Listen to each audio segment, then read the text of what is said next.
Coming at you from the AO Studios. It's the Fade Route with D and Z. Here are your hosts, D and Z.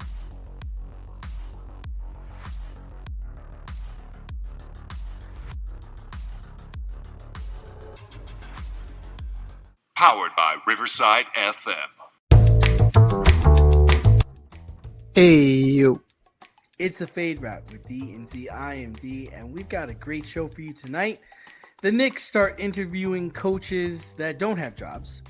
The Red Sox trade their best player, and the Mets and Yankees are on a bit of a slide. But we begin today's show with the Stanley Cup Finals. It's all over, folks. It's all over. The Florida Panthers beat the Edmonton Oilers on Tuesday to win the Stanley Cup in back-to-back years, 5-1. Connor McDavid and Leon Draisaitl were nullified by Bobrovsky and a swarming Panther defense. So, Z, did the results of this series answer the question of whether a goalie or scorers are more important to a hockey team? Well, it helps having more than two, right? It helps having more than... Sam Reinhart had 4. And he had 4 goals in the cup-clinching game, right? Sam Bennett, I believe, had 19 goals, something absurd in the entire playoffs, earning him the Conn Smythe. So it's not just having goal scorers, it's having a lot of goal scorers, having deep depth, as we like to say. You need deep depth. Can't have shallow depth. I don't know. Yeah. I mean, here's the thing. It's like these Leon Draisaitl and Connor McDavid are 2 of the best. They're 2 of the best. I don't want to hear the nonsense that the Oilers need more. The Oilers need more. Come on, man. That's not true at all. These guys should have been able to take this Panther team down, especially facing them for the second time. Should have learned from your mistakes. I mean, come on, Z. What does this do for McDavid's legacy? I mean, in my opinion, it trashes it. You're not Sidney Crosby. You're not Mario Lemieux.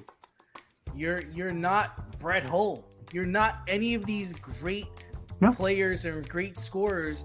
And it's almost like the Josh Allen thing. Like, I don't know if you can come back from this. Josh Allen has lost to Pat Mahomes so many times. He can't. I don't think he has fallen on the ground. Even if he goes to the Super Bowl and wins next year, you still got a lot of ground to make up. I mean, do you feel the same way with McDavid? Connor McDavid is a supremely talented individual. The problem is that he is running up against teams that are better than his team. And it's true. They were better than them last year. The Panthers are better than them this year. The Edmonton Oilers got deeper this year than they were last year, and it's still not enough. The Florida Panthers traded for Brad Marchand, for Christ's sake. Like, they traded for the captain of the Boston Bruins. Meanwhile, today at the parade, they were chanting, "Thank you, Boston." When, really? Yeah, they were chanting when Marchand had the parade. Wasn't today? I believe the parade was today, or was it yesterday? The parade today? They already had it. We just won yesterday. Yeah, and they were drunk. He had a Starbucks, a Surfside, and he had a beer in his elbow. Like, Brad Marchand was ready to go. I don't even know if he slept. Oh, wait. Quickly. What's a bigger kick in the balls? A Canadian team being beaten by Florida in the Stanley Cup final, or Canada kicking our ass in Boston in the Fatal Four, or the four-way dance? Oh, the Four Nations? Four Nations. What's a bigger kick in the dick? Well, I gotta say that, it's a bigger context situation. The Four Nations is relatively new. The Canadian team has not won the Stanley Cup since 1993. Patrick Waugh was in goal. Now Patrick Waugh is the head coach of the New York Islanders. Yeah, the Islanders. Right? The last time the Montreal Canadiens won a cup, right? Representing the nation of Canada, Patrick Waugh was in goal. So that's all you need to know about that. But Bobrovsky is better than Skinner. The Oilers, they do not have enough. They just don't. If you run up against the team, it's gonna. I can't believe you're saying that. These But guys are look, like the two best scorers in the league, man. and they got need? shut Who down. else they need? What, you want Alex Ovechkin? Like, who else do we got? Do they need Brad Marchand? Like, who do we have to throw them? Yes, they need a guy like Sam Bennett. They need a guy like Sam Reinhart. They need guys who Nurse and put the Kane. puck in Those the. guys are not good enough. Kane didn't play the entire regular season, and Nurse is a defenseman. I'm just So saying, yeah, but Nurse is a good player, man. Darnell. They need more good players. Bouchard is merely okay, right? They brought in Klingberg, not good. Klingberg was not good for them. Corey Perry was good for them. Arvidsson wasn't great for them. Skinner, not Stewart, Jeff. Where the hell was Jeff Skinner? Stuart Skinner was an abomination. Calvin Pickard was, he was 7-0 replacing Skinner this year. Like, that's all you need to know about Stuart Skinner. Like, it's a flawed team. And we thought that they addressed those flaws, and then Florida is just a perfect storm to expose every single one of those flaws. Why? Because of the system they play. It's rugged, it's fierce, and they're skilled, right? It's a perfect storm. It's completely north-south. They don't fuck around. They're not trying to play QT East-West shit. They are going down your throat. Like, ask the Rangers about the Florida Panthers, right?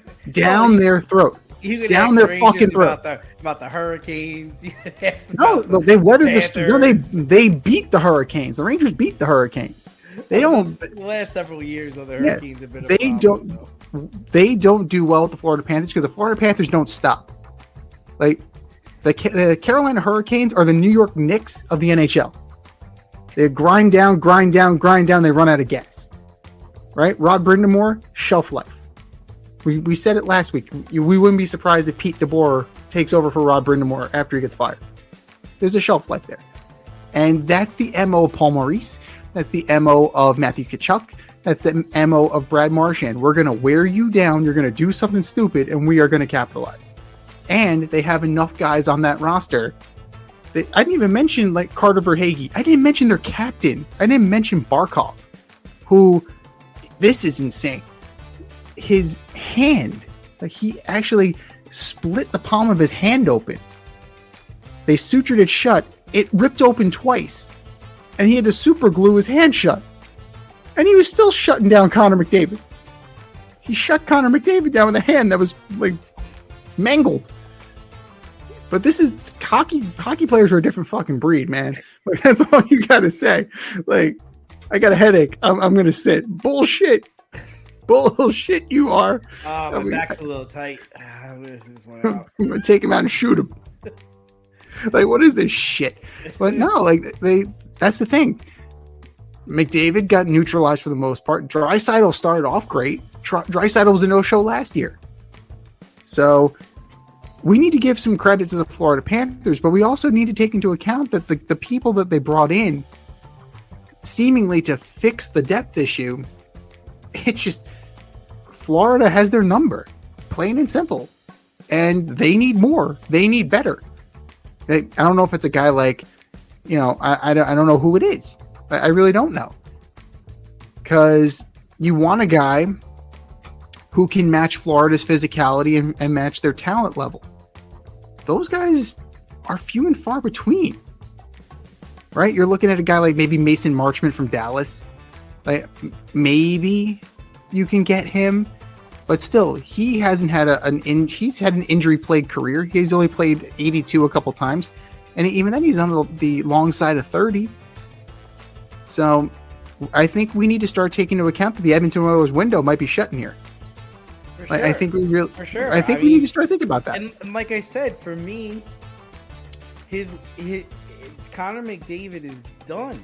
Like, you can't rebound from this. You can't even John Elway this shit. Like, even if you were to get your stuff later on in your career, you're still going to be compared to like to Crosby, to Gretzky, all these great players that got their Stanley Cups. Like, you've just lost out on that. I think there's a stat where He's one of those players who has scored the most points in a season and has never won a Stanley Cup, like something like that. I can't get it right off the top of my head, but it's like you're just a guy. You're a good player this era that we're in, but you're no Ovechkin, you're no Lemieux, you're no Gretzky. I mean, being beaten by the Florida Panthers twice in 2 years. I mean, I'm over him. I'm over him. But my thing is this though: we're saying he's not Lemieux, he's not Gretzky, he's not like the roster amassed by Edmonton to protect Gretzky. Let's talk about that for a second, right? Like, yes, Gretzky was the star, but you had Messier and you had Yari Curry and Adam Graves was there. I believe you had was Paul Coffey on that team? No, Kevin Lowe was definitely on the team. I don't think Paul Coffey was, but Kevin Lowe definitely was. Craig McTavish was on that team. I believe Marty McSorley was on that team. If not, he was in LA. Like, those teams were loaded. And then you look at a team like, the Pittsburgh Penguins. Yeah, you have Lemieux, but you had Kevin Stevens and Jaromir Jagr and Brian Trottier was on those teams. Tom Barrasso was in goal. Like, you had such good teams. Like, they were loaded from top to bottom. And then you look at a team like the Edmonton Oilers now, and they're not loaded from top to bottom, right? Think about recent. And they're one of the oldest teams too. Yeah. Now, but look at like Florida's loaded from top to bottom. When Tampa Bay was at the height of their dynasty and a few years back, they were loaded from top to bottom, right? So it's up to Edmonton to reinforce this and build the team where it's deep enough from top to bottom. And, Zito, the GM of the Panthers, he has done that. He has fortified the team, and they've changed how they do things. If you remember, when Andrew Brunette was there a few years ago, they were a prissy, like, east-west passing team, and then they got beat. Mm-hmm. Didn't renew Brunette, hired Paul Maurice, then they changed their style of play, brought in Kachuk, then they just kept, they reinvented themselves on the fly. So Edmonton can still reinvent themselves. There's still time. It's closing. It's not closed. Now, one thing they got to do, they got to invest in a keeper. They really need to invest in a goalie, man. Zigoli, he definitely laid some eggs. Zigoli! He definitely laid some eggs, but the rest of the team in front of him did not do him any favors. Right. So this was definitely a team loss, for sure. The team lost. I really, truly believe he did the best he could, but his talent can only take him so far. And like you said, totally, he needs help. But Zigoli! But on the other side, I mean, it was a good Stanley Cup Finals. The games were very competitive, and we definitely were seeing the best of the best. Avoid messy accidents. Get better stopping power with your brake pads. Callahan brake pads. You never know when you'll be driving in the road and there will be a truck tire that you need to avoid and save your family. Callahan Auto. We really care about what's under your hood. Now moving over to the NBA Finals. That's been quite the roller coaster that nobody expected. But despite the ups and downs, the Thunder can close out the series in Game 6 in Indiana on Thursday. And is that how you see this coming to an end? Well, you couldn't have had a worse Game 5, right? 32 points off of 23 turnovers. Tyrese Halliburton has a calf strain, I believe, and he's a game-time decision. He's going to try and give that a go. That's going to push, if he can't go, it's going to push probably TJ McConnell into a starting role. And I don't know if TJ McConnell's necessarily a starter, right? He's a good spark plug. He's a guy that's going to make some shots and he's going to frustrate you coming off the bench, but I don't know if he's the guy. I don't know if he can do that. So Tyrese Halliburton's going to try like hell to make sure that he's out there. And he might have the Willis Reed attempt. The irony, he's going to try and have a Willis Reed moment. But ultimately... I've strained my calf before. It is incredibly painful. Yeah. And the problem you run into is, you compensate for that injury. And by compensating for that injury, you can create another injury. So I just don't think it's wise for him to come back. And even if he was to come back, he probably should sit out Game 6 and attempt to play Game 7. But, the argument I'd make, Z, is you got to reinvent yourself. You got to understand what you can do and what you can't do. And when I say that is become a shooter. Become a spot-up shooter. Find your place in the corner. Find your spot on the floor. Very little dribble, and take your shot. You can do that, especially if you get going. The hard thing with the calf is the stop and go, and accelerating, jumping high is forget about it. You're just gonna fall. You're just gonna lose your balance. So It's kind of hard for basketball though. It's the wrong sport. Wrong sport to have a calf strain. Right. And you have no faith, and you're a defensive liability because you can't push off, you can't keep up. I mean, what they would do is, I'd say, go zone when he's out there. And like I said, I just don't think he should play in the next game. If he wants to give it a go on Sunday with a lot of rest and a shot. Yeah, but I don't advise you do it because you can hurt something else. But the Thunder, they smell blood in the water. I don't think it's going 7. I think it's over. Yeah. I think they punish you on defense. We talked about the Florida Panthers, how they punish you. The Thunder punish you, and they make you make mistakes. They also play an old school version of basketball, right? Because they're not shooting threes, right? Well, last game, Williams was out of his mind, but traditionally, generally speaking, they get into a half-court set and they're taking mid-range shots and they're going to the basket. They're drawing fouls. They play like a 90s style of offense and a 90s style of basketball that we haven't seen. They have 2 bigs. They've got a guard that can penetrate. And they do have shooters, but that's not the game plan, right? The game plan is to penetrate and kick or to dribble down mid-range shot, which is, something that we're not accustomed to seeing. We haven't seen a style of basketball like this, since before 2016, I want to say. Like, you go back to when the Spurs were really good. Yeah. It's, they're a throwback team in an era of threes and, a lack of defensive ability. I mean, just look at the Knicks series from the Eastern Conference Finals. The Knicks were supposed to be a defensive team, and they were spread out all over the court. They were running around like a chicken with their head cut off. Rick Carlisle was able to exploit that, and Rick Carlisle absolutely was able to pick that apart. But Mark Daigneault's system, right?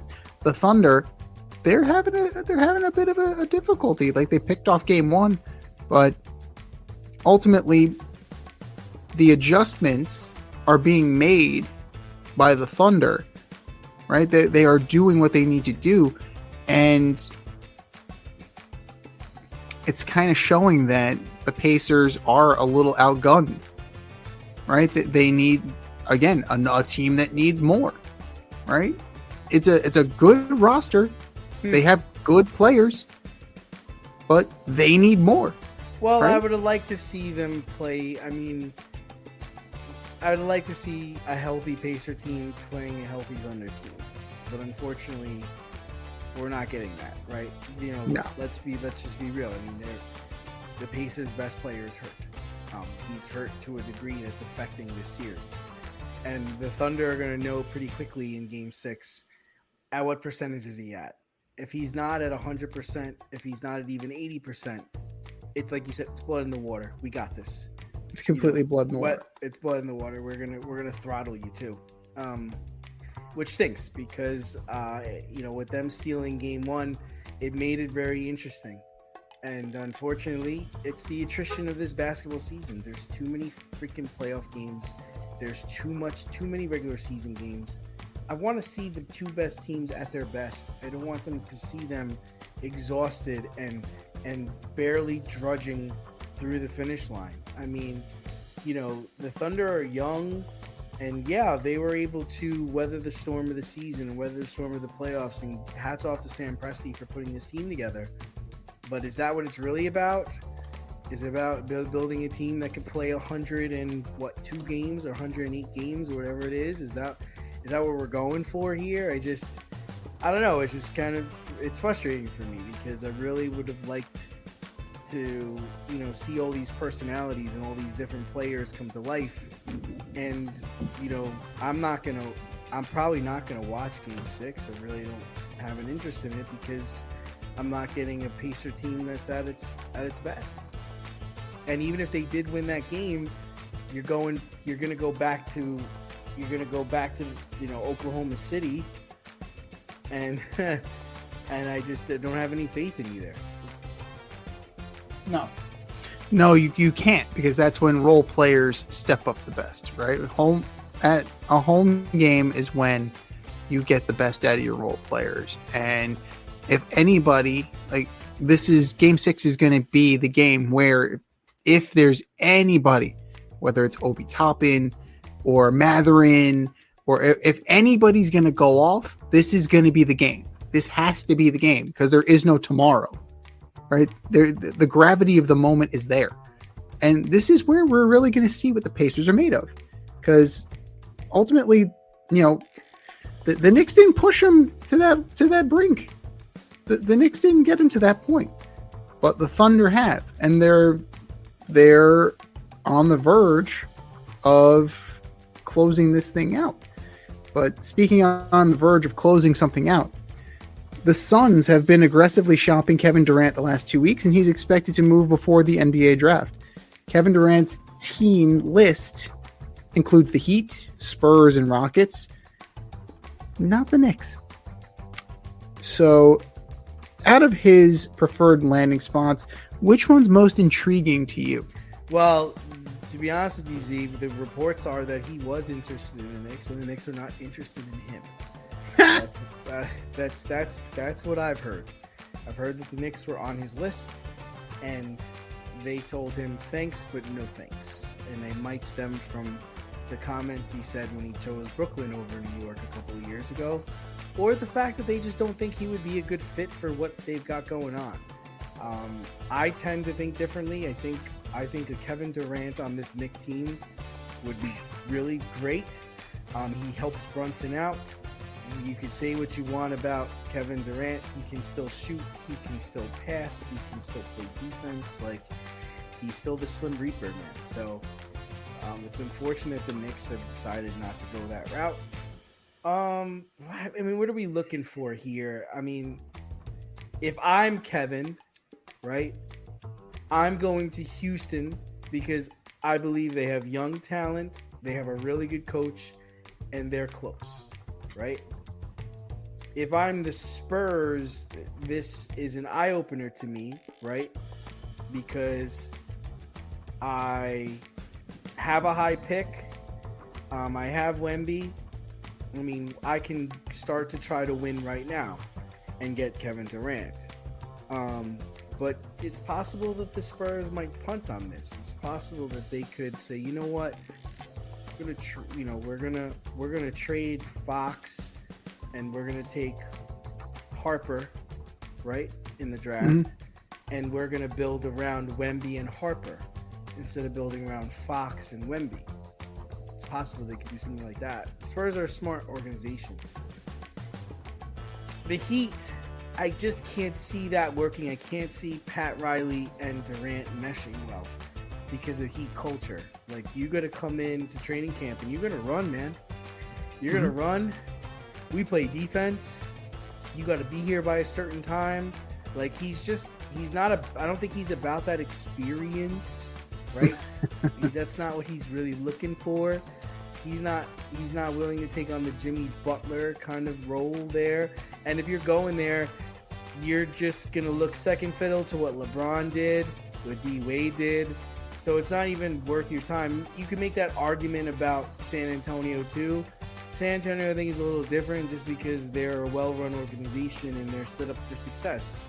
Not that the Heat aren't, but it's just that they did it in a different way. They did it with 4 guys or 3 guys, where, you know, the Miami Heat, when they won, they were a super team, you know? So, I mean, for me, that's my order. I think if I'm Kevin, I'm going to the Rockets. My backup would be the Spurs, and the last team I'd want to go to is the Heat. I'm actually surprised the Mavericks aren't on this list. Yeah, I'm kind of surprised. Yeah. You know what? Because you can have AD, you can have Kyrie, you can have Cooper Flag, and you can have KD, unless Cooper Flag is going back to Phoenix. Which, if I would just pack my bags now if I was Monty. But you know, like that sounds intriguing to me. The other one, like the Houston one, I get what you're saying, but yes, you're gonna give up pick swaps, but you also you're gonna have to give some of that young core. Like Phoenix is desperate for young players. Devin Booker, he's getting older, right? You traded Ayton. You have Bradley Beal there, who nobody wants, right? You're not even trading to buy him out. Like, you're not doing that. So, you know, I just don't see it, because that's going to be very costly for the Rockets. The Spurs is intriguing. The Spurs move would be very intriguing. What's Wemby's health situation? Is Fox going to go back to Phoenix? Or is it going to be a situation where the number 2 pick is enough as part of a bigger package? I don't know. Because this draft, right? It's Cooper Flag and then like everybody else. No, don't say that, because I think Harper is good. And there was the other kid from Rutgers that's pretty decent. Which one? Ace Bailey? Yeah. Bailey's dropping. They're not Flag caliber, but they're good players. And I'm gonna talk up, you know, RJ Lewis from the St. John's, who will probably be like a 2nd round pick. There's some players in this draft. I wouldn't go so far as to say it's not that good. I think everybody's on caliber, but yes, Cooper Flag is the piece that, you know, everybody should be chasing. But it's clear that he's going to the Mavericks, though. He's absolutely going to the Mavericks. So if that's the case, if 2 and some other pieces and Fox, if that's enough to get the job done and you feel like that's going to be good for you, then go for it. I personally, my feelings about Kevin Durant are well known. If Kevin Durant is interested in your organization, you politely decline. Much in the same way, if Aaron Rodgers is interested in your organization, you say no, thank you, sir. Like that's where I am on guys like Durant and guys like Rodgers. And he's supremely talented. This is not about talent. This is about personality. This is about the chasing experiences. And he's already derivative. He had to go join the Warriors to get his ring. Right? He already did the LeBron thing. He already did the super team thing. So, you know, he doesn't have to worry about coming off his derivative, because it's already happened. The Heat thing, like that would be a nightmare. That's like Chad Ochocinco in Patriots camp. Yeah. Like, we actually practice here, son. It's like, I think they did make shit. The Super Bowl, though, that year. I think they lost, but I think they made it that year. Yeah, but was Ocho on that team? I don't know. Yeah, I don't even know. I think that was the year they lost the Eagles. But I think he was on that team. Yeah, because he was like, I'm not going to make it out of training camp. I'm like, no. Struggled. Actually, no. He didn't know the playbook very well. It's like, I'm just going to run. Like, no, this isn't Cincinnati. This isn't how it works. Like, no, you have to. We play a team game here. And that is very true in Miami. We play a team game here. Now, I mean, it would probably cost you Tyler Hero, like whatever. But what else? What's left on that team? Like, what else is there? Jimmy's gone. You're gonna trade Hero. Bam. Are you necessarily better? And Bam, like, are you necessarily better with a team of Kevin Durant and Bam? I'm not so sure about that. I don't know what their plans are. I would assume no. Yeah, and it's Hero. It's Hero. They believe that Hero could take that step. I would assume. Yeah. So, but Phoenix is going to probably want Hero and picks. But I know Miami is resistant to moving on from Hero. Like that's been the sticking point in a lot of these trades. I would think Phoenix is just after picks. I would think, but then again, I don't know. I would think that they just want picks at this point because they have to start over. If they were to get a player, they can't pay him. They can't pay the player. They're so strapped because of Beal's contract. Beal has the worst contract in the NBA. Like it's brutally bad. It's really bad. They better be listening to Devin. They better be listening on Devin Booker too. Then, yeah. Like, who's going to get you more, Devin Booker or Kevin Durant? They don't want to punt on their GM. Does not want to punt on their team. Like, he wants to try to make this work, and unfortunately, you can't compete. And you're about to fall behind Dallas. You're already behind everybody. You're behind Denver. You're behind the Rockets. The Rockets are ready, right? You're behind everybody. Mm-hmm. You have to kind of do what the Rockets did, and it's just like you're gonna suck, and you need to get some draft picks and start over, and trade Booker. Just trade it. So, and you also have a situation like with Memphis. Like Memphis is dealing off Desmond Bane. Like you have Ja Morant there. Like what are they doing? I mean, in recent years, they were as high as number 2 in the conference. Yeah, I would assume they're going to try to build around Ja. They're going to start. Would Kevin Durant make sense for them? No, I don't know, maybe, but I don't think he wants to go to England. He don't want to play there.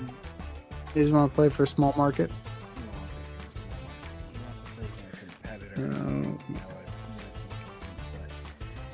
The Knicks failed to get coaches that already have jobs, so they have now scheduled interviews with Mike Brown and Taylor Jenkins for their head coaching position.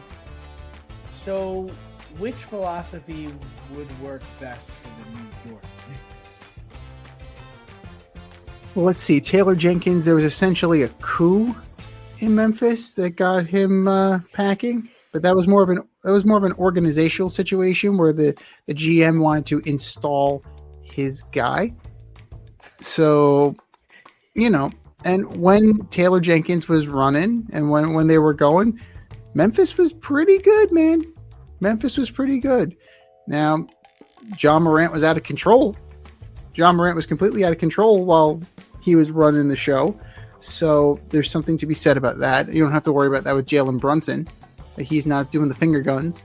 At least not that we know of. Not that we've seen.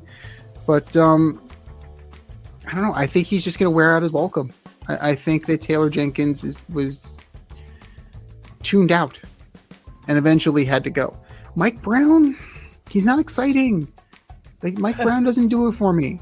Like, yeah, I get it. Like, he coached LeBron once, and they got to the finals with LeBron. He coached LeBron once. Yes, is that honest? Is that how you wrote it on your resume? Like, I coached LeBron. It's like I once got Peyton Manning a ham sandwich. I failed to win with the best player of his generation. There it is. He's Adam Gase. I figured it out. Mike Brown is Adam Gase. Oh, that's mean. That's just mean. No, he did a decent job with Sacramento, and he won. He was all right. He won championships with the Golden State Warriors. He was their bench coach. As an assistant. Yeah. But so did Kenny Atkinson. He knows basketball, and Kenny knows basketball better than Adam Gase knows football. All right? Yeah, but Mike Brown has a ceiling. Like, both of these guys have ceilings. And I don't know if they're going to get the best out of this. Now, you have a guy like Johnny Bryant, who's young, 39. He's on Kenny Atkinson's staff, actually, in Cleveland, and he's a hot name with a team that was just game shutout, by the way. Oh shit! 5-0. God damn it! All right. Well, this is predictable. The house of horrors that is Atlanta. But They don't play you well wonder. down there. They don't play well. No, they don't. They do not. They've never historically, even when it was Turner Field, they never played well. Never played well. But yeah, I don't know if this team won 50 games 2 years in a row.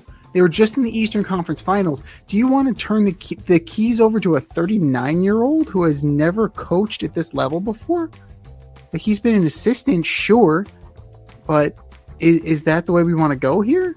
Like, I don't necessarily like Joe Mazzulla, second row Joe, who is no longer second row Joe. He's the outlier, and remember, he got the job because Ime Udoka was a pervert. So that's the reason why second row Joe got the job. But I don't know. I don't know. Established guys, that's not going to work.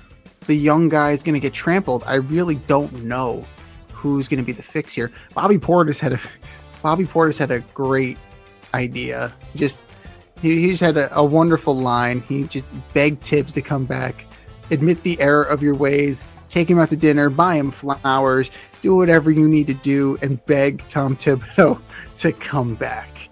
I don't necessarily think that's going to work, just because there's still really no offensive scheme unless he's bringing in an offensive coordinator who's not Rick Brunson.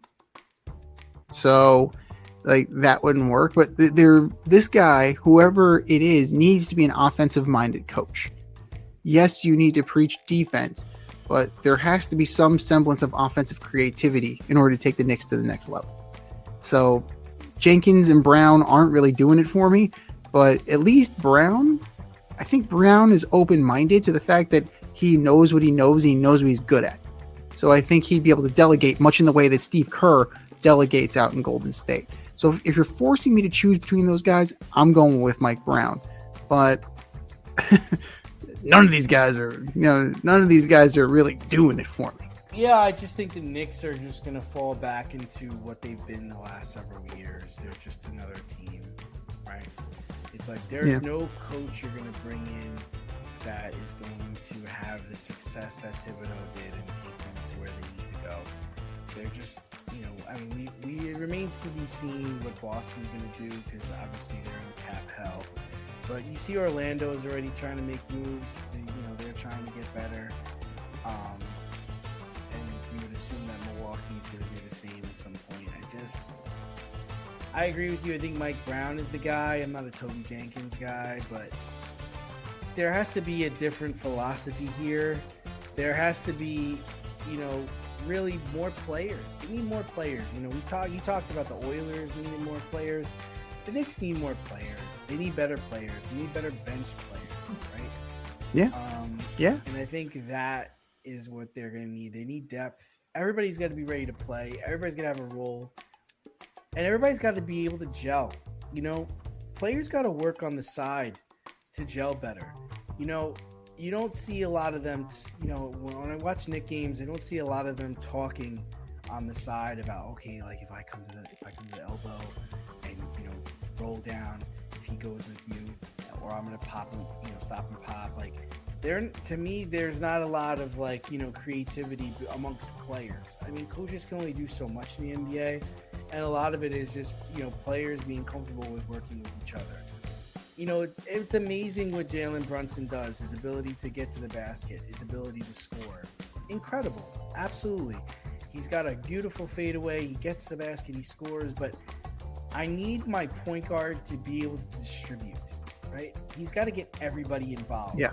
I'd rather him take 10 points off of his average just to get other people involved, and other people be ready to play and ready to make shots, ready to go to the basket, and ready to score.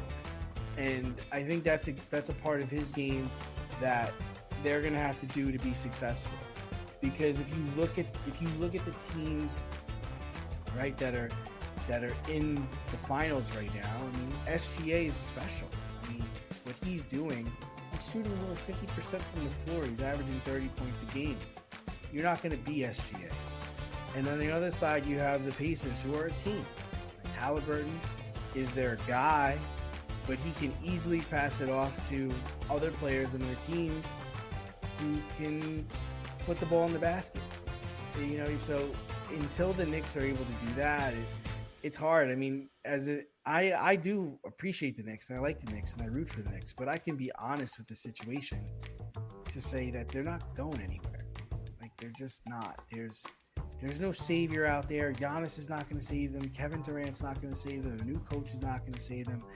They are what they are, right? They have no draft picks. They traded the farm for Bridges. They're stuck with Brunson. They're stuck with Towns. You're the third best or fourth best team in the East. And you've got to assume that with all the mileage on Brunson, that he's going to get hurt eventually. And when he does get hurt, then what? You know? So, Brown, Jenkins, Wright, Patino, doesn't really matter until they get their roster in a better situation. Surprising. Well, that's the thing. Go ahead, you can. That's the thing. Yeah. Like, they still need a 2-guard, right? You're not going to be able to pick one up for cheap. And Josh Hart, he's good, but he's like the Gio Urshela of basketball. Like, he's good, you know, but he's good in this system. He ain't worth a damn anywhere else. But that's the thing. Like, you figure that this system is going to open up a little bit more under a new coach.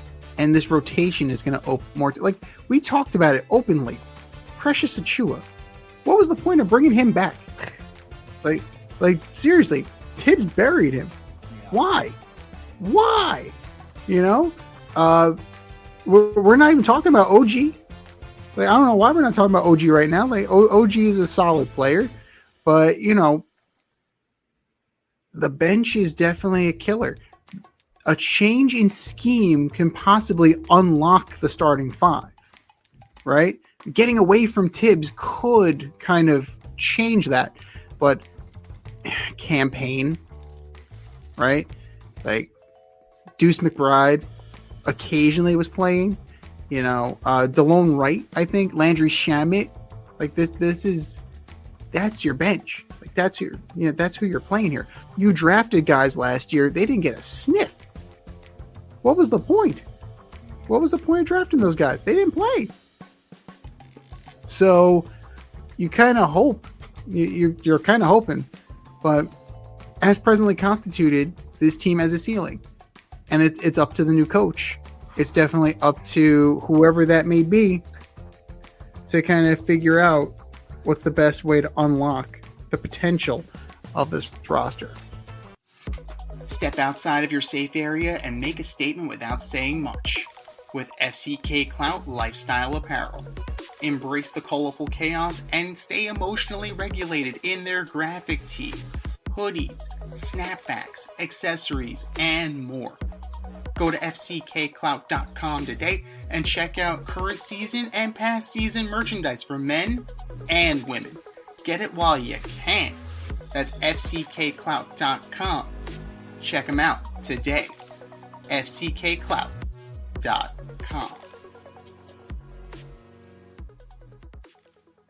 Surprisingly, the Boston Red Sox traded their highest paid player in franchise history, Rafa Devers, to the Giants on Father's Day for a few pitchers and a ham sandwich. Devers is having his best season ever as a DH, but the Red Sox were not pleased in his unwillingness to move to DH in the beginning of the season and his stance on not playing first base recently. The Giants also have a Gold Glove third baseman in Matt Chapman and an outstanding DH in Wilmer Flores. So how will Devers help his new team, the San Francisco Giants? That's former Met Wilmer Flores to you. Outstanding DH, former Met Wilmer Flores.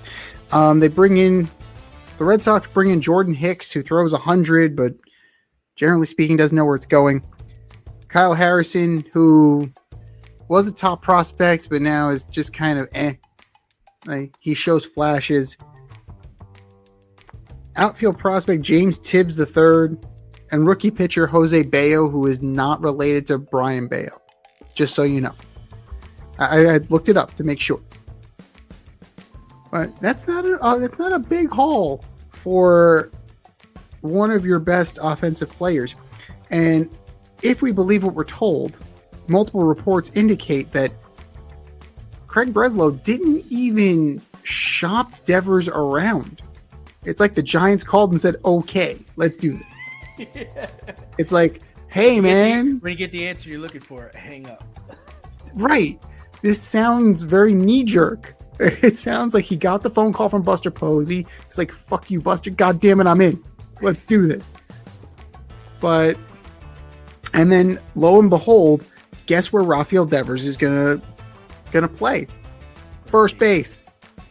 Are you fucking kidding me? Yeah. So basically, he struggled to put on his jersey in the press conference, which would have really frustrated me if I was Buster Posey. This motherfucker can't put on a jersey right now. Are you kidding me right now? No, but think about it. The San Francisco Giants have a history with overweight third basemen. So, if he turns into the Kung Fu Panda, I think they'll be very happy. I saw an interesting stat, Z. The Giants have not had a player hit more than 30 home runs for them since Barry Bonds. Yeah. I believe it. I believe it. I'm shocked at that stat. I am shocked. I mean, if you look at the roster of the teams that won World Series, Hunter Pence wasn't a home run hitter. That's for shit sure. Oh, Hunter Pence. Who's that guy? Right? Buster Posey, not a home run hitter. Yeah, man. They were bereft of a slugger. That was a real legit. Those were teams. I think Angel Pagan was on one of those teams, for Christ's sake. Jesus Christ. But it is really, it goes to show you that player relations matter, right? You treat players poorly, and all of a sudden they're not going to want to work with you. Now, yes, we did lambaste Rafael Devers because at some point you're a professional. You kind of need to do what's best for the team. Right? It is not an individual sport. So you do kind of need to figure some stuff out, right? So when they bring in Alex Bregman, you gotta swallow your pride a little bit, and you gotta figure out what you're gonna do. Now, the whole lose your glove thing, you're now gonna be a DH. I don't want to be a DH. Well, you lose your fucking glove because now you're gonna be a DH. That doesn't work, right? Because you've already kind of poisoned the well. And then it's like, we need you to start taking reps at first base. Well, fuck you, right? This has become a very go fuck yourself. Exactly. Right? You just fuck you. Make sure my check is there every 2 weeks. That's your job. That's your job, Craig. I don't speak a lot of English, but go fuck yourself. But that's the thing. I don't need a translator for this one. I kind of get. Listen, I get where he's coming from. I get it too. But at the same time, you're kind of souring. You're souring the relationship with the organization, and ultimately, you can't come back from that. Rafael Devers could not come back from this in Boston. It's a lot like Trouba with the Rangers, right? You traded my friend. Be careful, I trade your ass next. Well, I got no movement clause. Oh yeah, we can make that. Well, fuck you. And next thing you know, have fun in Anaheim. Have fun in fucking Anaheim. Gladly. You prick. Showing up your ass every time I play you. Think somebody's having some fun with you. But, the GMs who are like that and team presidents who are like this, good luck trying to sign a free agent. Good luck trying to extend a player come contract time, right? And this isn't the first time the Red Sox have done this. Mookie Betts, that ring a bell? Nomar, yeah. Dude, this is kind of like a playbook. This is an expected playbook now. But all you need to know is that the Giants made Devers feel welcome. The Giants make Devers feel special. We got you. We think you're the missing piece to this roster. We have a Gold Glove third baseman. We went and got you. because we think you're going to be the missing piece to this team. Can you play first? Can you please play first? Please. Where's my glove, Skip? Notice how things change, right? Where's my glove? So it really is a lesson in how to relate to players, how to communicate your message with players, and how not to poison the well. Now, what can he do? What will he be? I mean, he's got to friggin' he's got to be the power source that they're looking for, right? You can't all of a sudden get swallowed up by Oracle Park, like many other players have been swallowed up. Yeah, everybody not named Barry Bonds. Yeah. But the wind is tricky there. So you kind of have to figure it out. But what can you expect from Devers? I think he's going to be, he's going to be reinvigorated, and I think he's going to play well. And Chapman, you don't have to worry too much about Chapman because he's playing third. He's doing his thing. If Adames think about that. If Adames gets his head on straight, you now have Chapman, Devers, Adames in the middle of that order. That's not bad. You need a couple more pieces. But Lee's not bad. Yastrzemski's not bad. The Giants, San Francisco, they may stay. They may not stick. They may stick around. Like we thought that they would fade. They may actually have some staying power now. But I mean, we're going to see. But like, if I'm Craig Breslow, I might consider leaving my stuff in a cardboard box just in case I get called into the office. I'm already packed. Yeah, I'm out of here. I mean, listen, I like I said, I see both sides of it. I see the side where it's like, hey guys, you brought in somebody to play third. I don't want to be the DH, but okay, I put my glove away and I'm going to focus on being a DH. And now you're in trouble and you need me to play first. Come on, man, I put my glove away. What? I'm not just going to come here and do whatever you ask me to do. I'm not a circus animal. I'm not a clown. So I get that. On the other hand, paying you $249 million, do what I ask you to do. Be a baseball player. Right. Be a baseball player. Okay? I'm not asking you to be a third baseman. I'm not asking you to be a DH. I'm not asking you to be a first baseman. I'm asking you to be a baseball player. And you know what? Some guys are not built for that. Baseball is a very mental game. Very mental. And some people got routines. Some people have certain mentalities.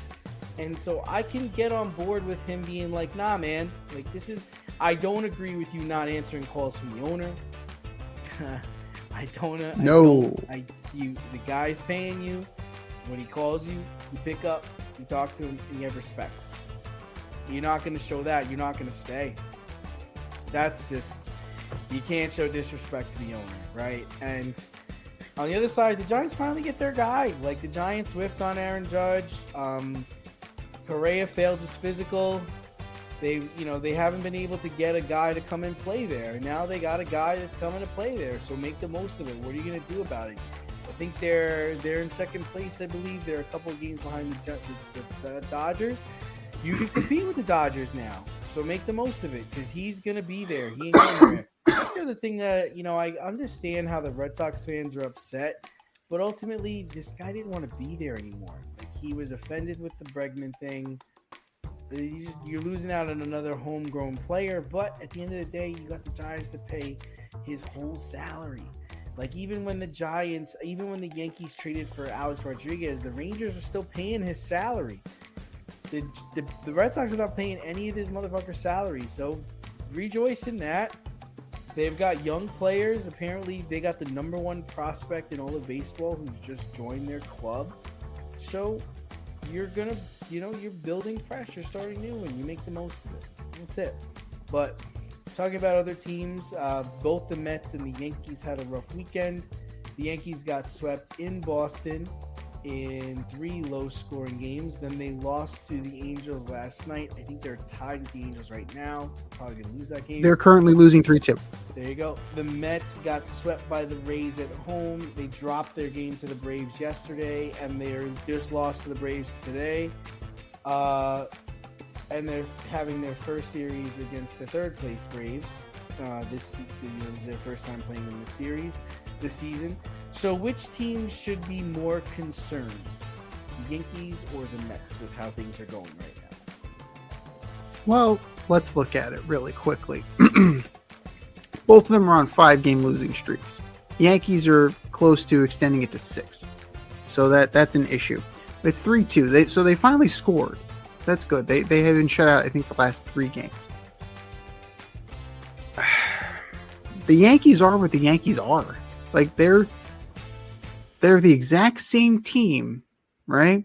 They perform the exact same way as last year against the Dodgers. Lots of bonehead, silly mistakes, self-inflicted wounds, and it doesn't matter because they are who they are, right? Cole is out. Fried's been doing really well. Rodon looks rejuvenated. So there's that. They have a little bit of hope. They absolutely have a little bit of hope. It also doesn't hurt that the Yankees are playing the Angels, and then, their schedule is such that they're not running through the meat of their division. Like this weekend, they're playing the Orioles. That's a get-right series. The Orioles it should be a get-right series. If they can't get right this weekend, that's a problem. The Mets, on the other hand, are not just losing, they're also losing players. McGill just went down. Alvarez looks lost. Vientos is hurt. Manaya he's on a rehab assignment looking like trash. Montas, he's putting the ass in Montas. It just, it's that swoon that you inevitably get, right? You lost Kodai Senga because Pete Alonso can't throw the ball to first base. He's like Rube Baker. Like it's terrible. Like, he needs to start thinking about Fredericks of Hollywood or something, because he's got to be able to throw the ball to first base without getting his pitcher injured. Come on now. And that's the second time with Senga, because Senga crashed into Pete when he was covering first base. So, Kodai Senga is very lucky that he's not hurt more. But the schedule, say what you will about the Braves. The Braves are starting to turn things around. They're not buried. Acuna coming back was a shot in the arm. They're playing better. Then you go to take on the Phillies. Then you get the Braves again. This could be disastrous because you're playing the 2 best teams in your division, and you only have a 3-game lead against the Phillies. So this could be a ships passing in the night situation if you don't get your fucking act together. You can't run Paul Blackburn out there. Paul Blackburn got his ass handed to him again. Right? You're relying on Clay Holmes. He didn't get much help. No, he didn't get much help, but Paul Blackburn can't lay an egg. He had 1 decent outing since he's been back. So you need to be better.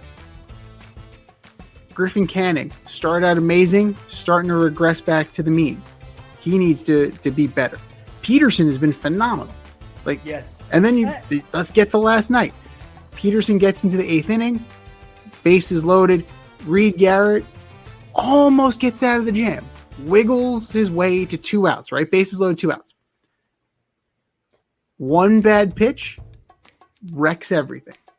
But this is to be expected when the Mets go into Atlanta. This is routine for them. Now, after the game, Garrett wanted to go fastball and Alvarez called him off. He changed the signs to a splitter. So we see what happened.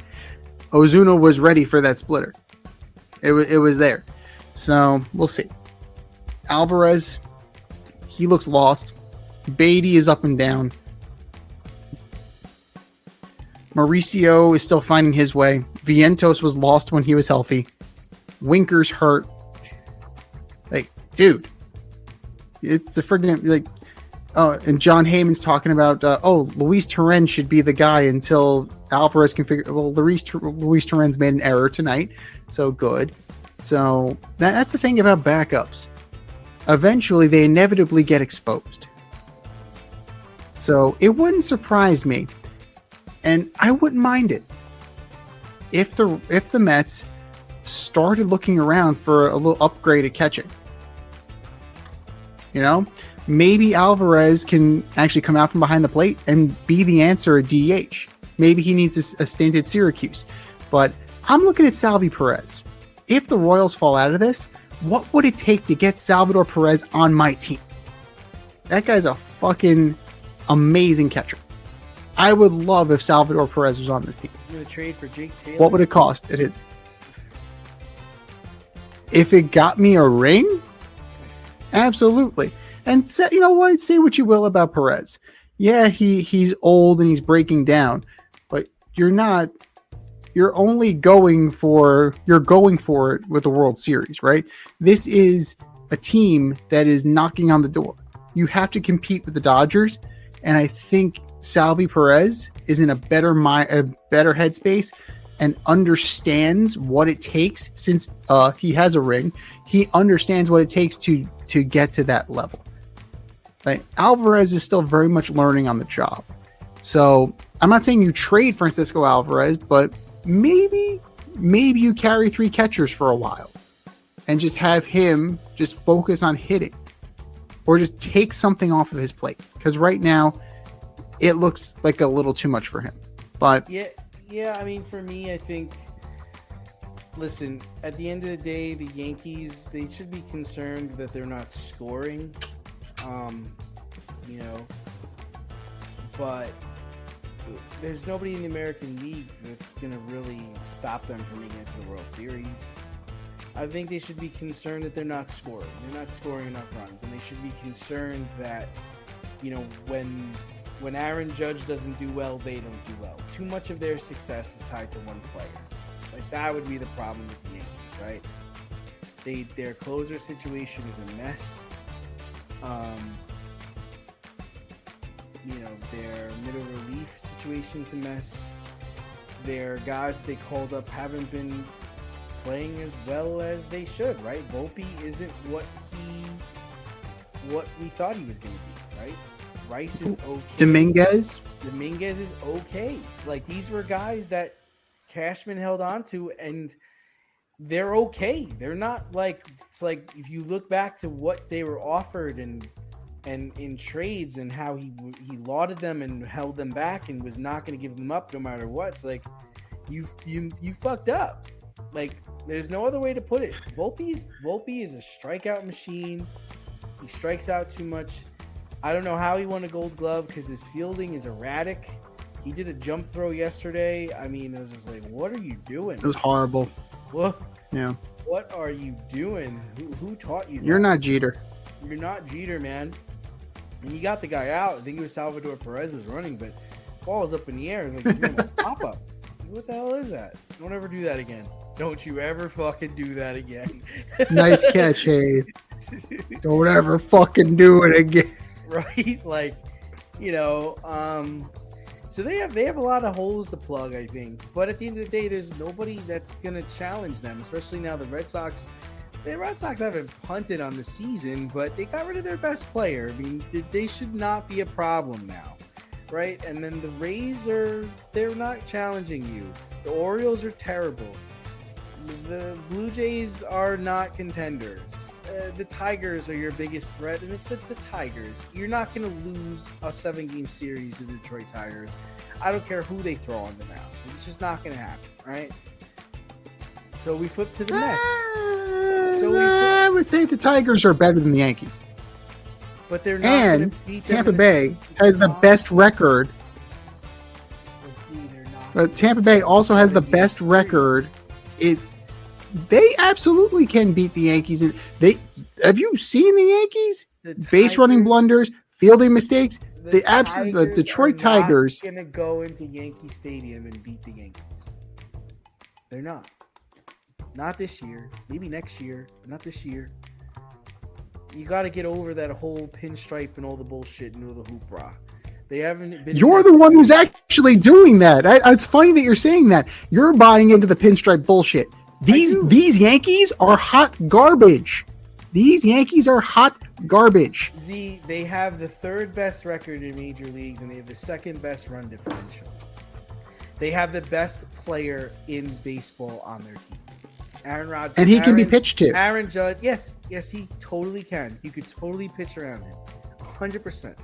He's either the first or the second best player in professional baseball. Yeah, I agree with you. Yes, you can pitch around him. Teams won't. These Scooble and those guys are going to try to pitch to him.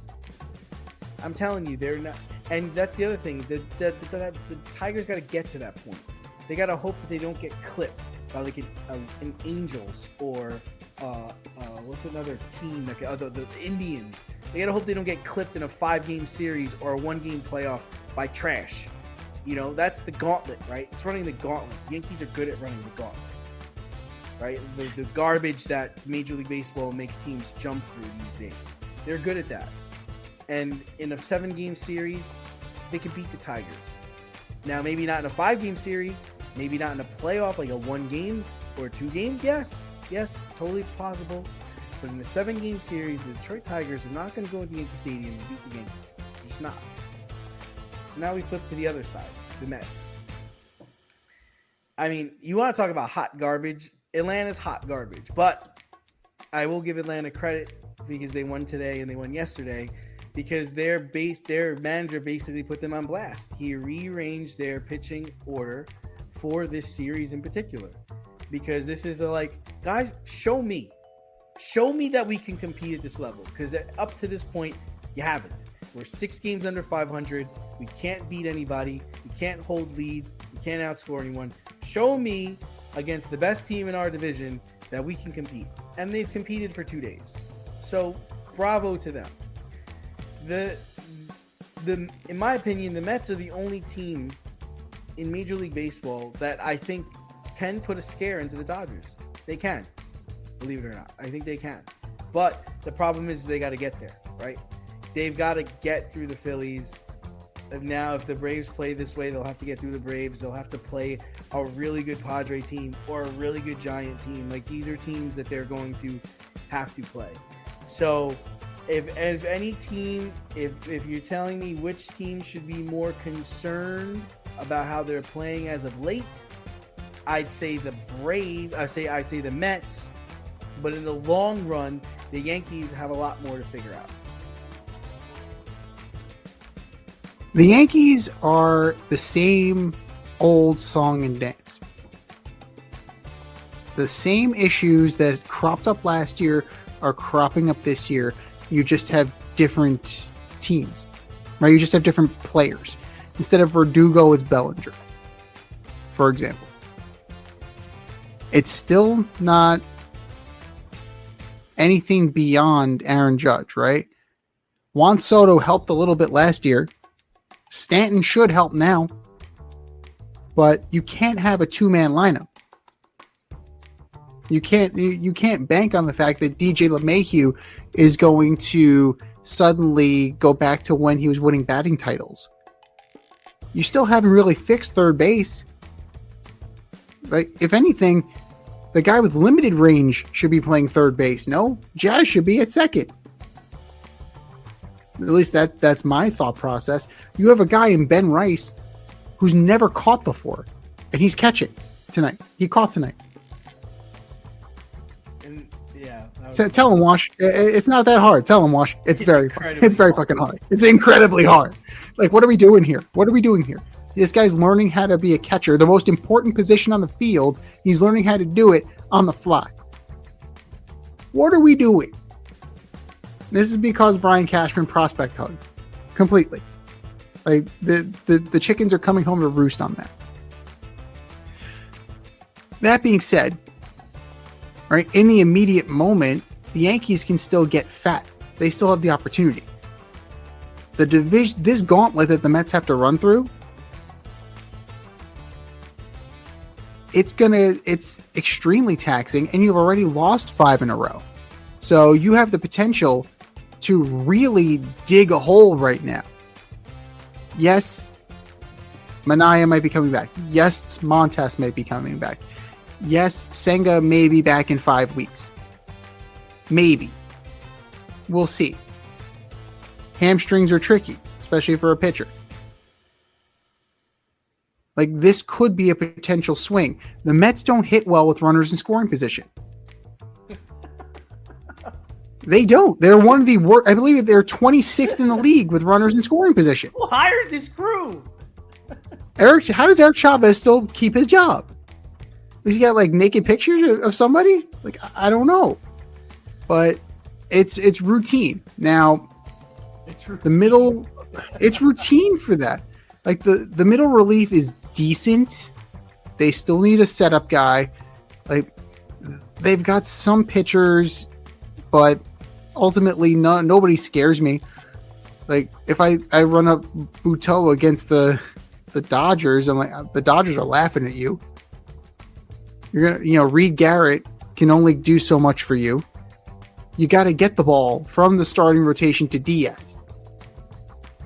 That's an issue, right? They're not totally there. Stanek has been up and down. I like Stanek, but he's been up and down, right? You've had hit or miss from your rotation. This is tough.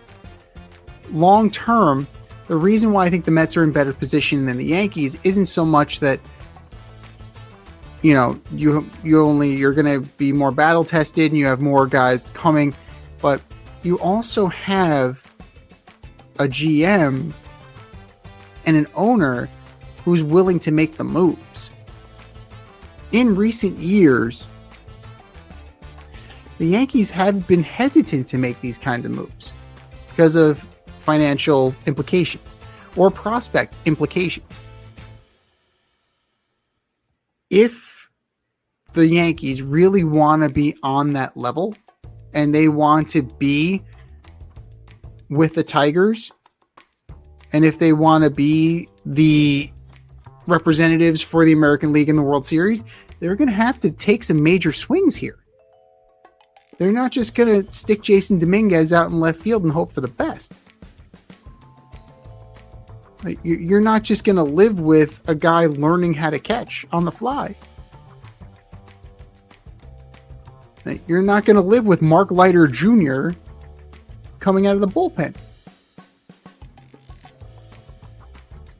And there's some major holes there. And it's true, the American League is easier to win. The Tigers have fewer holes.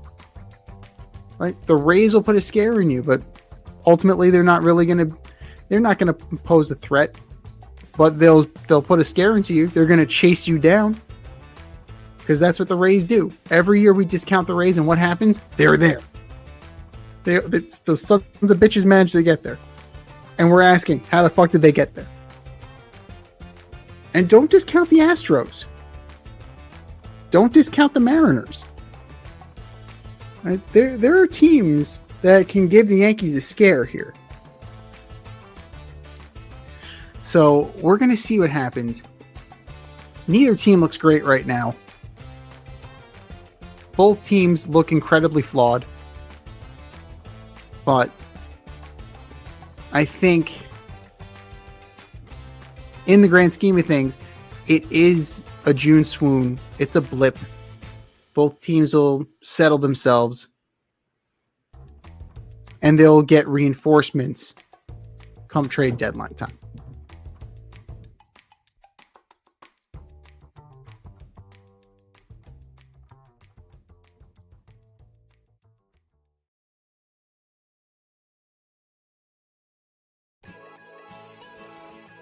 You can't help but just smile when you see a balloon. PopstarsBalloons.com offers spectacular balloon decor for all of life's events, specializing in custom balloon creations and installations for private events, corporate and school functions, photo shoots, brand events, and fundraisers. Led by certified balloon artists, the Popstars Balloon team shape balloons into custom works of art. Popstar Balloons provides full concept balloon design, build and installation services, as well as pre-assembled decor pieces available for pickup or delivery. Popstar Balloons is a woman-owned, small family business focused on providing professional balloon services using only high-quality, 100% biodegradable natural latex balloons made in the US and Italy. They consistently prioritize the safest use and handling of balloons in a sustainable and responsible manner. Popstars Balloons is located in Westchester County, New York, but likes to party at events throughout New York City, Connecticut, Long Island, and New Jersey. Popstars Balloons can also accommodate balloon decor services for destination events.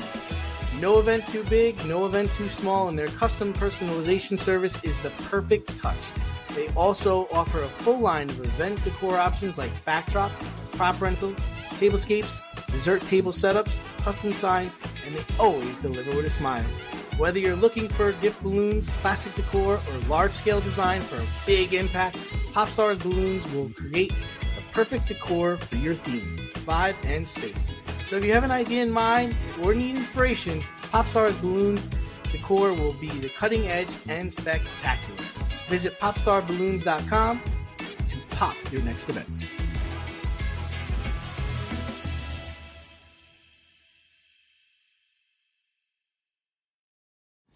It's the In Route, where friends of the show get a special segment with us. Want to be part of the action? Want to be the newest member of the In Crowd? Well, you know what to do. Hit us up, faderoutemail@gmail.com, or slide in our DMs on IG at FadeRoutePodcast, or drop us a line on X at FadeRouteDNZ, and you could be next.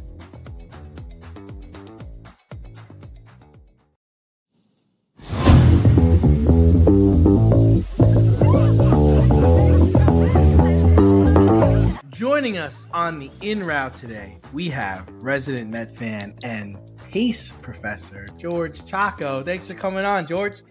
Hey, thank you for having me. It's been a while. It's been a while, but... It's been far too long. Long. I think you've been celebrating that Boston championship with Rich. That's probably why I was thinking so. No, not me. I think last time I was on this call, I was screaming for Julius Randle to get traded. Oh, that guy. And it worked. Yeah. And it worked. It worked. Clearly, James Dolan and Leon Rose listened to the show. They definitely 100%. Tibbs listens to the show too. That's why he's got. Well. But anywho, we'll start you off with just that. Then we'll start you off with the Knicks. Yeah. They have extended their coaching search to coaches looking for new teams because you know originally they were looking for guys that already had jobs. So have they called you yet, and are you interested? They did. I'm not ready. I'm not in the headspace right now to take this on. I think I need a few more superstars before I can become a head coach of the New York Knicks. But in the near future, for sure.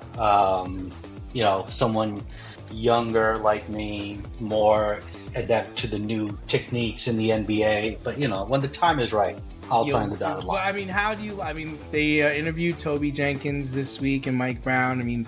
Are those guys that you kind of agree with? You like the direction they're going now? This is probably going to be an unpopular opinion. I am not crazy about the Mike Brown idea. I think he's a great coach, don't get me wrong. He's got a track record, but I think he is defensive minded. He is a little bit of that old school type. I have too much PTSD with Tibbs to take Mike Brown on at this time. I think, and I'm not too far into the coaching. I've taken a little break after that, meltdown against the Pacers. But in my mind, I'm looking for a younger coach who is looking more in the newer generation of basketball. In my very little research, I think one name that I like quite a bit, and I think this name might have popped up on some interviews and some websites. I think SI put this name out there, and I'm probably going to butcher his name, but James Borrego. He was previously with the Spurs, a pop student. I like anybody that comes out of the Pop school of coaching, right? I think Pop is like the greatest coach and anyone coming out of the system is like a can't miss, right? I think what he did with the Charlotte Hornets was amazing. Made them a 47-win team, right? He develops talent. Malik Monk, Alonzo Ball, all these guys. So, I mean, the Knicks have a lot of talent. And, our biggest troubling point was Tibbs ran these veterans into the ground. No offense. Playing Josh Hart and Mikal Bridges 42 minutes a game is crazy. It's not sustainable in today's NBA. So you were okay. You were ready to see him go? Yes. Okay. I was a little up and down here on that one because I do like Tibbs. I do respect what he did. But somewhere along this season, I was like, this is enough of this guy because he's running these guys into the ground. And if you think about it, he never really had an offensive scheme. He never had a set play. You know what I mean? It was all defense. And that's great. Defense and championships, I get it. But their offense was get the ball to Jalen Brunson and let him be Mr. Clutch. Yeah. I do believe they played hard for him. I think they did take advantage of a weakened playoff tree this year. Z and I talked about, demise of the Bucks and the Heat and the Celtics eventually. I think at the end of the day, for me, they didn't develop. I didn't feel like there was a development over the years. Yes, he won 10 playoff games. Yes, he got them to the Eastern Conference Finals, but I did not see player development. I didn't see them playing better together, right? Individually they played good defense and even good team defense, but offensively, did they really develop? Was there chemistry? Were they working on that on the side? And then, we talk about how he runs players into the ground and he's got a way about him. And I don't think there would have been a big jump to go to the next year. They climbed as high as they could climb with him. Yeah. And I think it was fair that they move on. And I think, you mentioned a nice young guy, but yeah, I can see young being way to go instead of established, because let's be real, those guys we talked about, they haven't really won anything, right? I mean, they definitely got people places and they got far, but they didn't actually win, Right. And for all Knicks fans out there, as a head coach, yeah. All Knicks fans out there, I really, really love JVG, but enough with the Jeff Van Gundy calls. Let's not go back into our past. Yeah. Let's move forward. There's plenty of guys out there. Yeah, we don't need to dig up coaches of the past and bring them. I think someone like Borrego or oh my God, his name's eluding me. The young guy on the Knicks that Phoenix is probably going to hire. Johnny. Father. I swear. Oh, let's talk about the elephant in the room. How about a little Jay Wright? It's never going to happen because you got to put that name out there, right? He already said no. You can, but he, Well, Patino already said no. Billy Donovan said no. Yeah, it's But James Dolan's got deep pockets. He does. I just I like the idea of going young, going with a guy, kind of look at what the Thunder did. They brought in a young guy and they sucked for for the first year, and then they got a little better, and now they're about to win the championship possibly. But Mike Malone, another name, not interested. No, it's not. It's just not a good fit. But one of the free agents, or not a free agent, but a guy that's been put on the market, Kevin Durant, is interested in being traded to the Heat, the Spurs, the Rockets, and he plans to sign an extension if he goes to one of those teams. Rumor has it that Kevin was interested in the Knicks, but they weren't interested in him. Does that make any sense to you? Does everyone forget the whole Brooklyn KD Kyrie shenanigans? It's too fresh in my mind as a Knicks fan. Is that it? Absolutely. You don't want to be here when we were trying to make it. Now we're good, and all of a sudden you wanted to be here all along. No shot. Yeah, but I mean, he is a veteran. He's still got the shot. He can still score. He wouldn't have to do it all by himself here. They've proven they're a good defensive team. I mean, you're talking. What are we giving up? What are we giving up for KD? What's it going to cost? It's definitely going to cost Towns, probably Bridges, and probably 2 picks. It's probably Bridges goes back to Phoenix. To me, they'll flip him. They'll take him and flip him. Yeah, I don't know. To me, Kitty's a great player. Don't get me wrong. I'll probably get crucified, but the stigma of the last snub that he did to us, as a fan, and I'm speaking purely as a fan. I'm not talking about the game. I would have a hard time, dealing with that, and he's gonna want to get out the first sign of trouble. Yeah, no, it's true. It's true. I mean, he's definitely put some bad taste in the mouths of a lot of people, but it's crazy. You know what a difference 2 or 3 years makes, right? Like 2 or 3 years ago, the Knicks were like all on Kevin Durant, and they were so upset when he chose Brooklyn over the Knicks, saying, "Well, they're old and they're not new, they're not hip, remember he was dishing out those kind of things. He's like, I want to live in Brooklyn, I want to play for Brooklyn. It's like, what? Yeah. It's like, so I can understand, but Kevin Durant's old team, the Oklahoma City Thunder, look to close out the NBA Finals and win their first championship in their history tonight. Some Knicks fans have argued that the Thunder style of play would have played right into the Knicks' hands this year. So how do you think the Knicks would have fared against this Thunder team? That's an interesting one. And if I'm going to be 150% honest. Please. That almost was the name of this show, 150% honest. Well, I'll give you 2 honest answers. One, I faded a little bit on the NBA because my Knicks are out, and I don't, the pain is too fresh, too soon, as they say, too soon. So you were hurt. But you were hurt by that loss. It hurt you. I was hurt by that loss because it was to Indiana. It was to Halliburton doing a Reggie Miller choke sign 3/4 of the way through the first game of the series, and we came out and laid a dud. Yes, I was hurt. There's no reason. I don't care what anybody says. Knicks should have beat Indy. And I genuinely thought we would be able to beat OKC, but had we gotten out of the Indy series, the way we played against Indy, and again, this goes back to Tibbs running the veterans into the ground. Karl Anthony Towns looked like he was running on one leg. Josh Hart looked like he was out of gas. He didn't know what he was doing. He was deer in headlights again all of a sudden, like 3 years ago. I just don't think, if you look matchup-wise, the Knicks defense would slow down SGA probably.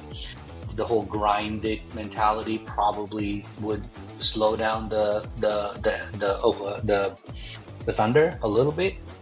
But the emergence of Jalen Williams and just the sheer MVP caliber that SGA is, I just don't think the Knicks would have enough juice in them to pull this off. That being said, I see that they're struggling against Indy, so I haven't watched the finals to know exactly how they've played this final. But I think they would have. My guess, the way they lost, probably OKC in 5 or 6 would have been my guess. That's fair. That sounds about right. I mean, it's very much in the same way. You have one ball dominant player, and then the rest are kind of just like buzzing around. That plays right into the Thunder's hands. 32 points off of 23 turnovers in Game 5. That's all you need to know. They forced 23 turnovers, and Jalen Brunson being ball dominant. Forget it, man. Forget it. But I think we can call the Knicks dead and buried. Yeah, I'll say this.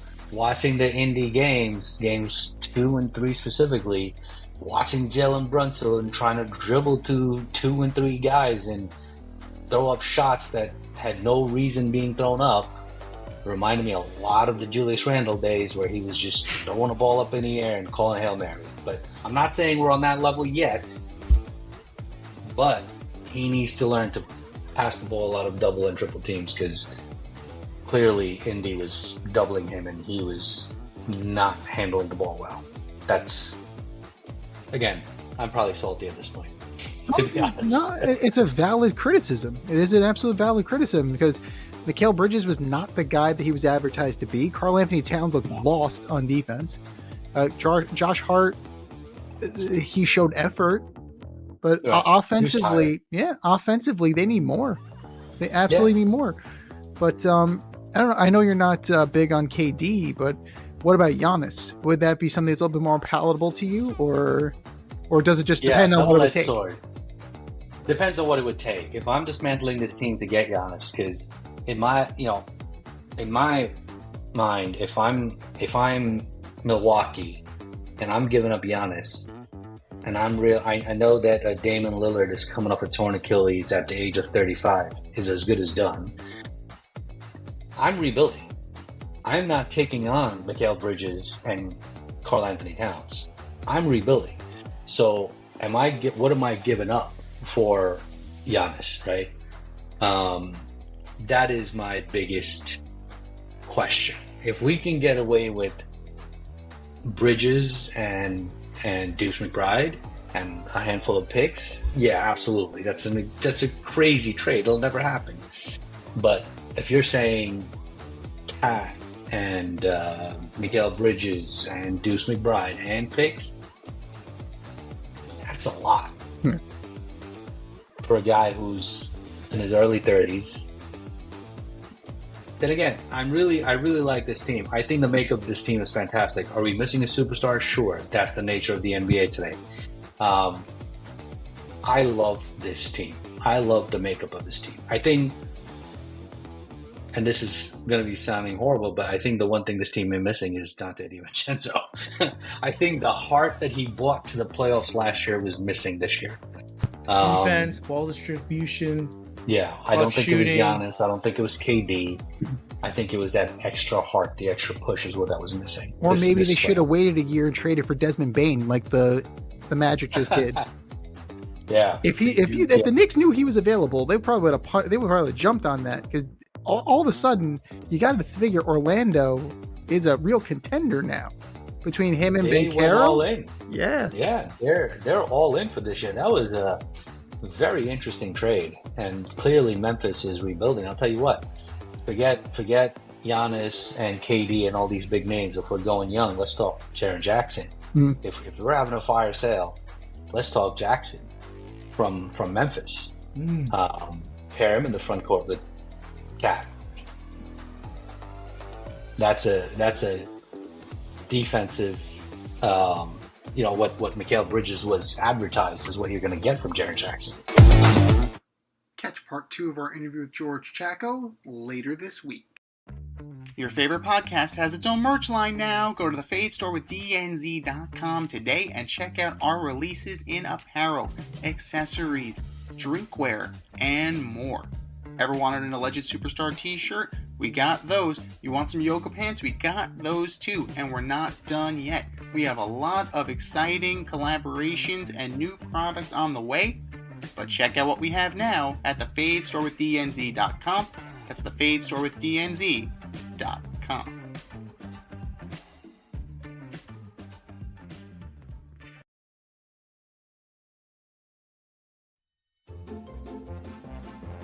Who's the best of the worst this week in sports?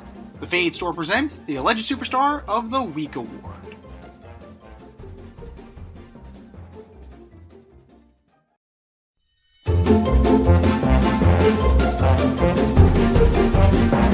All right, boys and girls, you know what time it is. It's time for your Alleged Superstar of the Week. You know how it goes. We put up a poll on our X account at FadeRouteDNZ, on our Instagram poll at FadeRoutePodcast, and on our Spotify page, and you vote, and you vote, and you vote, and you vote. And the winner of said vote gets a shout out on this here show and takes home the coveted ass trophy.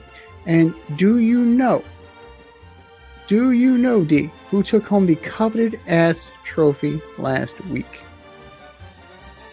I don't. That would be Aryna Sabalenka. Yeah. You can't talk that shit. You really can't talk that shit. You gotta learn to be gracious in defeat. You can't be doing the sun was in my eye when you're the number 1 overall women's ranked tennis player. You can't do that. Can't do that. Arina Sabalenka, yeah, no. Learn how to be better. Chris Everett was right. But that was last week. This was this week. Who are your nominees for Alleged Superstar of the Week, D? All right, so first up, I've got backup quarterback on the Cleveland Browns, Shedeur Sanders. Cited for going over 100 miles per hour in Cleveland. What are you doing, Jesus. bruh? Have you not Jesus. read about Henry Ruggs? What's the matter with you? Shedeur Sanders, you are my alleged superstar of the week. Number 2, Connor McDavid. Lost to the Florida Panthers again. This time in 6 games.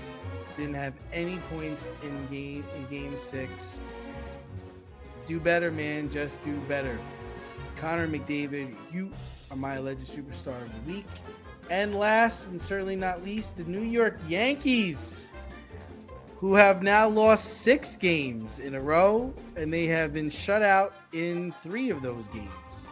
They just can't seem to get the scoring going. If it's not coming from Judge, it's not coming from anybody. New York Yankees, you are my alleged superstars of the week. What do you got, Z? I mean, great choices. You really can't go wrong with them. The Yankees are, yeah. You can't be losing to the Angels. You cannot be losing to the Angels. You want to talk about a team that's vastly inferior? That's a team that's vastly inferior to you. And you're making them look like, you know, you're making them look like a juggernaut. I'm going to start with the U.S. men's national team. Prior to their victory against Trinidad and Tobago, which, honestly, us and 9 other guys could have walked out there and beaten Trinidad and Tobago. 4-0 loss to Switzerland, 4-match losing streak prior to that. None of the top players are currently on international duty, and Captain America's commitment to the squad is being questioned. What are we doing? We're hosting the World Cup in less than a year. What the hell are we doing?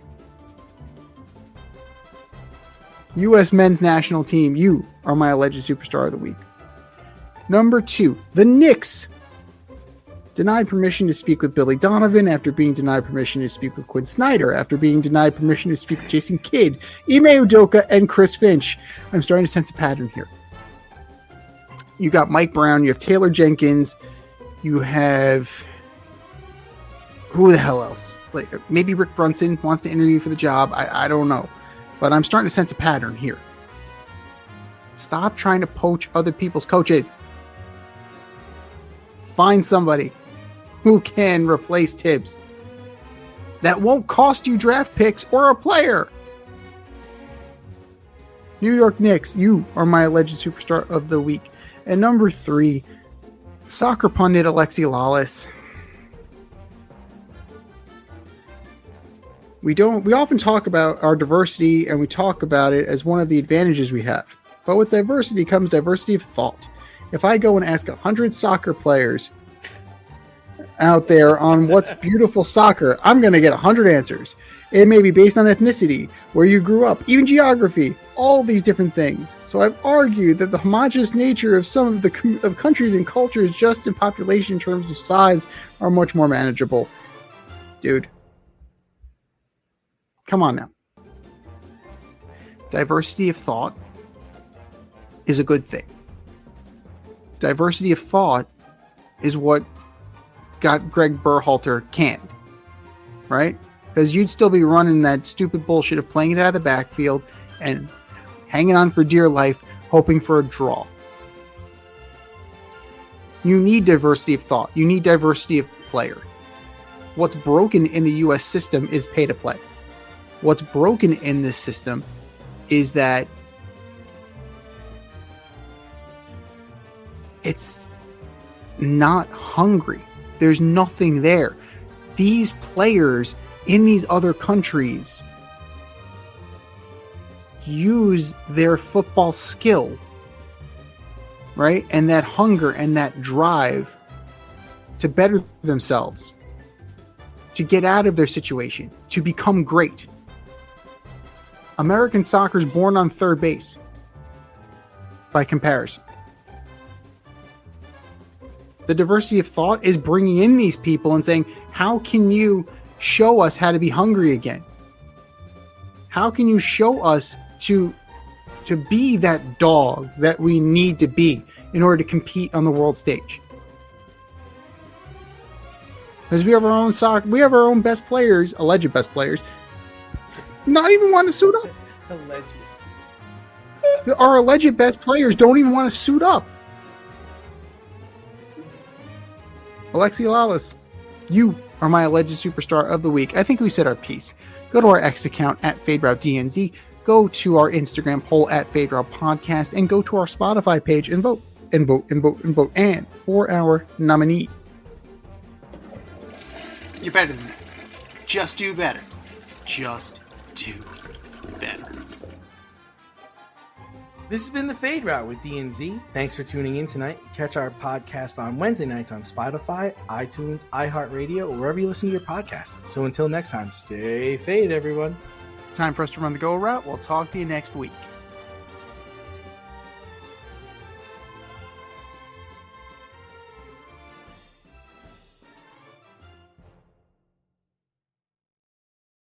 Thanks for listening to this episode of our podcast. If you liked what you heard and you want to hear more, be sure to like and subscribe on your favorite podcast platform. Leave us a review, rate us 5 stars, turn on subscription notifications, and share on social media. Tell your friends and spread the word.